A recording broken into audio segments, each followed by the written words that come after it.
네, 오늘은 코스닥 시장이 강합니다. 지금도 장중 고점을 기록하면서 대형주 대비 좀 선전하고 있는 모습이 좀 특징적으로 체크가 되고 있습니다. 네, 유가증권 시장에서도 보면 오르고 있는 종목의 수가 조금 더 많이 좀 체크가 되고 있는데요. 370개 종목이 상승하고 있습니다. 297개 종목이 밀리고 있는 구간인데요. 코스피 200 내에서는 어떤 종목들 탄력을 받고 있을까요? 점검하겠습니다. 네, 상승하고 있는 종목 1위가 파미셀로 랭크가 됩니다. 많이 오릅니다. 10% 넘게 급등이 나오고 있고요. 한솔테크닉스 유증 가능성이 희박하다는 분석이 나오면서 오늘 4% 넘는 오름세입니다. 건설주 가운데 최근에 정부 수혜를 받을 수 있는 대표적인 종목으로 현대산업이 좀 체크가 되고 있는데요. 오늘 건설주 가운데서 강한 모습입니다. 코웨이 그리고 한올바이오파마 같은 종목들 2% 넘는 상승세가 진행이 되고 있습니다. 네, 허 의원님 일단 전반적인 특징을 보면은 개별적인 이슈가 있는 종목들이 좀 보이는 것 같거든요. 네네. 일단 지수가 거래소가 좀 주춤하다 보니까 바이오 쪽으로 조금 붙여진 느낌도 있고요. 코스닥 쪽에서도 지금 시총 1위인 셀트리온 주도로 지금 올라가는데 젠백스도 그렇고요. 아마 바이오 쪽으로 좀 테마성으로 좀 묶여 있는 부분들이 오늘 좀 상승 요인을 제공하는 것 같고요. 그리고 현대산업은 저희가 이제 항상 이 방송에서 말씀드리고 있는데 정부 부동산 대책 나오면 항상 가장 좋았던 쪽이거든요. 외국인 수급도 괜찮아질 것 같고요. 그래서 좋은 것 같은데 만약에 1년짜리로 감면안 연장되는 것으로 나온다 그러면 50% 감면안이요. 좀 더 모멘텀을 받을 수 있을 것 같고요. 엊그제까지 과천 쪽인가요? 경기도 쪽에서 지금 과천이 개월수는 제가 잊어먹었는데 어쨌든 지금 집값 반등이 나왔다고 하네요. 처음으로요. 그래서 14개월 만인가 14주 만인가로 또 기억이 되는데 아마 그런 부분들을 조금 의미 있게 아마 특히 내수 쪽의 비중이 큰 건설사들한테는 좀 호재성 요인으로 작용할 것 같습니다. 네. 네, 한솔테크닉스가 어제 급락에 나왔는데요. 유증 가능성 희박하다 소식이 전해지면서 좀 빠르게 오늘 하루 만에 좀 반등이 나와주고 있는 모습 또 특징적으로 확인이 되고 있습니다. 이강은 대리님 어떤 쪽 보세요? 네, 일단 현대산업 같은 경우는 대표적으로 국내 건설 쪽 관련해가지고 정책 모멘텀이라든지 그런 거 있기 때문에 제일 강하게 가는 종목 중에 하나죠. 현대산업이 제일 강하게 가고 그 다음에 GS건설, 대리산업, 현대건설 이런 순으로 움직였기 때문에 그 정도의 방향성으로 보시면 될 것 같고요.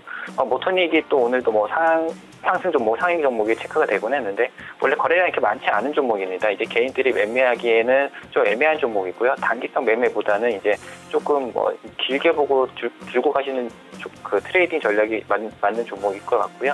천연가스 관련해서는 계속 앞으로도 어느 정도 가능성은 충분히 있는 것으로 보입니다만은 거래량 부족으로 인해서 매매하실 때는 좀 주의를 하시면서 거래하시는 게 좋을 것 같습니다.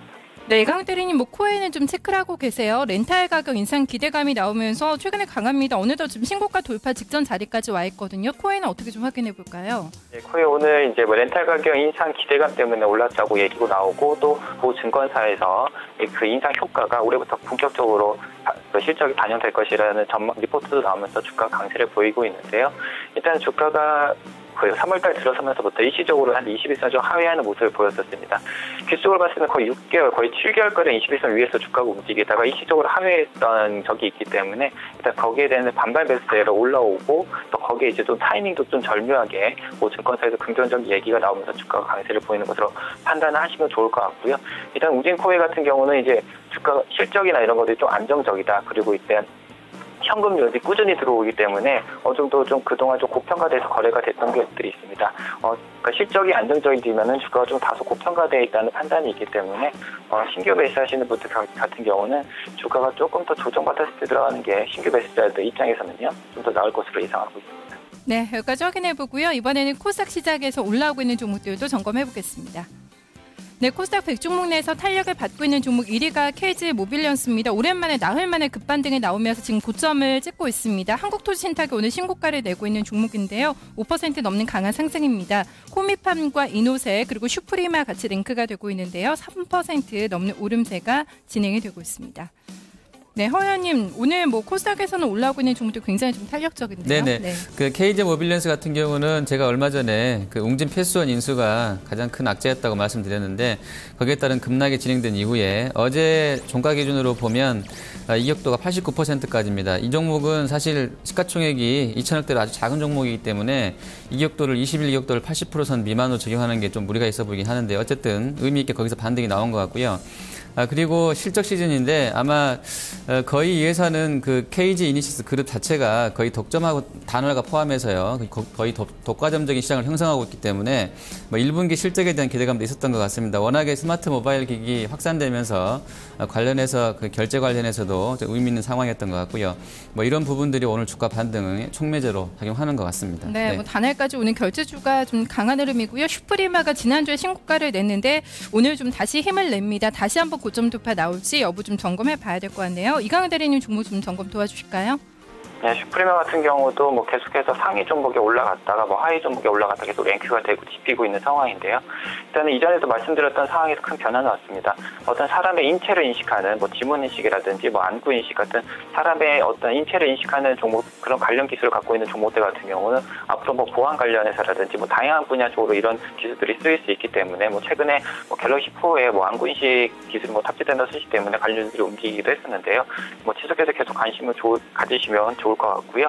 그 밖에 뭐 코미팜 같은 경우는 이제 과거에 그 항암제 관련해가지고 주가가 막 굉장히 급등을 했었다가 최근에 주가가 뭐 안철수 관련주로 좀 분류가 되면서 주가 급등을 하기도 했었는데요.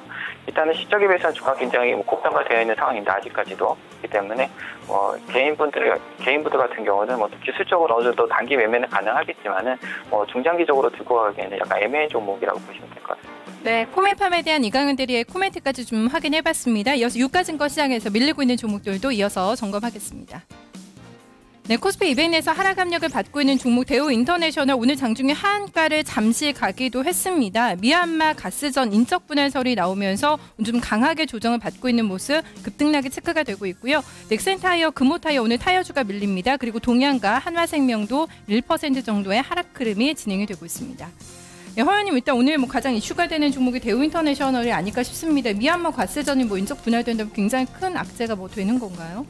네. 글쎄요. 일단은 그 가스전 쪽 사업부 매출 보니까 매출 비중이 높진 않은데 네트로 순익 기준을 한 20% 정도 포션 차지했던 것 같습니다. 아마 그 사업부 떼서 준다고 그러면 글쎄요. 그 매출이라든지 영업이익에 상당한 영향을 주고 있는 사업부이기 때문에 떼서 주는 거면 아마 주식 매수 청구권 있을 것 같아요. 아마 단가가 이제 문제일 것 같은데 실제로 그 루머가 사실이라면요.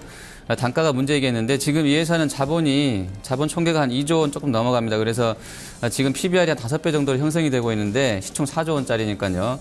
여기서 단가가 얼마 나올지가 중요한 포인트가 될 것 같고요.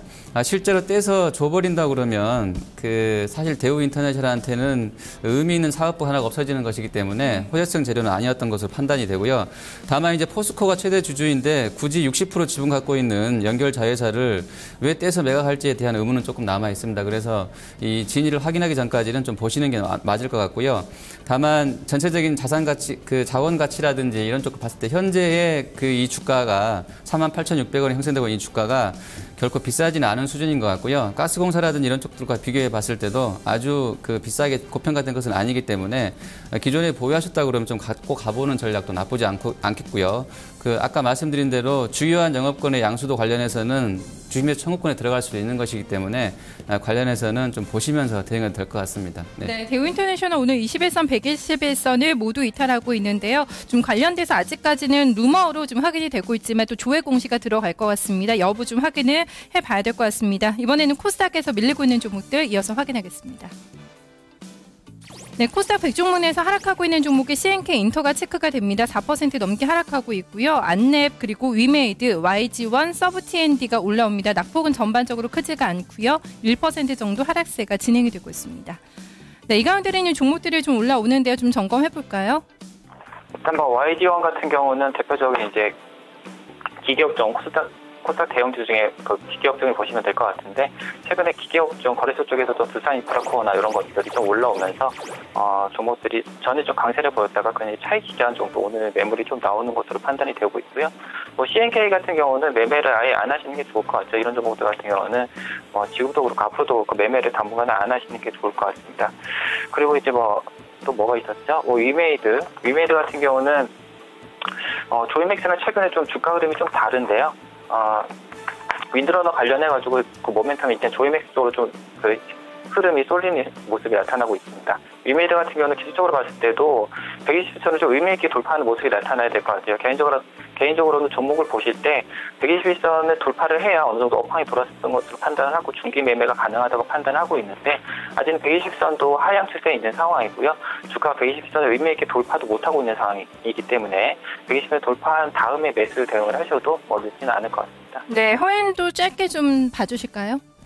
종목이 네. 스크린이 안 되는데요. 네, YG1 이런 종목도 좀 올라왔습니다. 뭐 위메이드도 체크가 되고 있고요. 네. 일단 YG1은 저희가 이제 한참 됐는데요. 예전에 그 뭐 버핏인가요? 워런 버핏이 대구텍인가요? 거기 투자 관련해서 이런 쪽들은 그 좋다는 그게 작년 언제였죠? 작년 9월 10월로 넘어가네요. 그때 이후에 제가 이제 방송에서 이런 종목군들은 15,000원 그때 고점이었었는데 훨씬 더 올라갈 수 있겠다고 말씀드렸던 기억이 있습니다. 하지만 주가는 제 생각과는 반대로 12,000원 선까지 밀렸다가 지금 조금 주춤하고 있는 상황인데요. 아마 그 시장에 상당한 좀 기술력을 인정받고 있는 회사로 제가 알고 있고 해서 이런 회사들은 좀 길게 보시면서 좀 긍정적으로 접근하셔도 된다 생각하고 있고요. 그 위메이드 관련해서는 뭐 실적 대비로 고평가되어 있는 것은 맞는 것 같아요. 워낙에 이제 PER이 뭐 50배 넘어가는 상황이고, 저는 이제 항상 단기적으로는 5일선 보는데 5일선 이탈해있는 상황이고 5일선도 꺾여 있기 때문에 단기적으로 좀 모양새는 안 좋은 것 같습니다. 그래서 이런 쪽들은 종가 기준으로 일단 5일선이라도 회복한 이후에 좀 매매에 동참하는 게 맞다 이렇게 보고 있습니다. 네, 위메이드까지 전략을 점검해봤습니다. 지금까지 출발시장의 특징주들 흐름을 살펴봤습니다.